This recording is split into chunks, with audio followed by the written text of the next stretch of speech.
Hi everyone, today we're going to be reviewing perimeter and area, so I'm going to get out of the way. Alright, so for the last 2 days we spoke about perimeter one day, then we talked about area yesterday, so today we're going to talk about both. Now, as a quick review, perimeter means the distance around an object. Think of a fence around your backyard, or a molding around the edge of your room, or a wallpaper border around your room. So it's the distance around an object. If you want to find the perimeter of an object, you have to add up all the sides, all of them. You can't skip any. You have to add up all the sides. Now, area is the amount of space an object covers. So think about carpet in your house. If you want to buy a new carpet, or you wanted to buy tile, you wanted to go to Home Depot and buy tile for your floor, you'd have to buy enough tile that covers the whole floor. And you would need to know the area of the room. So to find that out, you need to multiply length times width.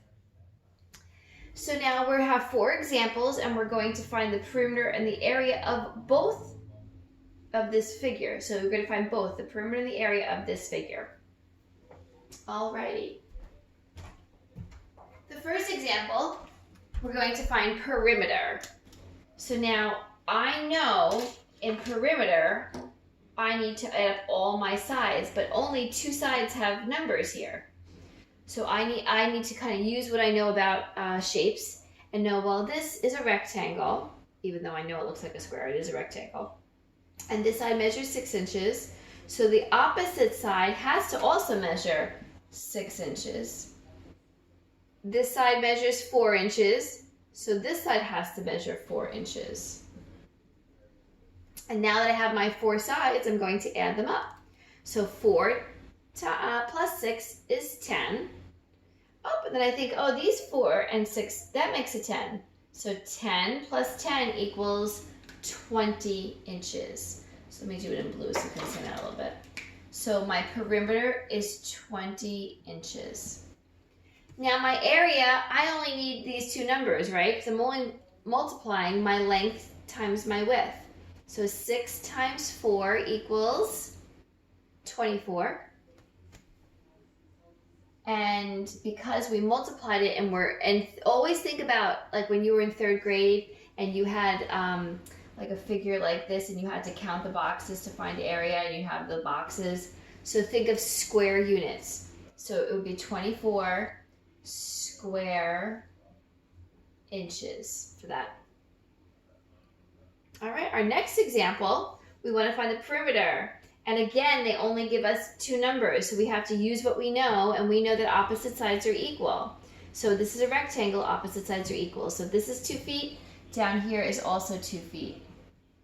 If this is 8 feet, across here is also 8 feet. So let's find our perimeter. Perimeter means add up all the sides. So I have to add up 2 plus 8 equals 10. Oh, I made another 10. I didn't even do that purposely. So if that 2 and 8 makes a 10, then this 2 and 8 will make a 10. 10 plus 10 is 20. So that's 20 feet. Now we want to find out the area. Oh, you know, I should have really done this in orange so it makes it stand out a little bit more. Erase that. And we'll do it in orange. 20 feet. All right, now we need to figure out area. And remember, to figure out area, you need to multiply length times width. So 2 times 8 equals 16 square feet. Now, interestingly, these 2 figures have the same perimeter, but they have different areas. So they might measure the same all around, but they cover a different amount of space. This covers more. This is 24 square inches. Well, 24, and this would be 16. In reality, this is feet, so feet are bigger than inches, but if this was inches, it would be the same. It would be bigger. This would be bigger than this. Alrighty. Our next example.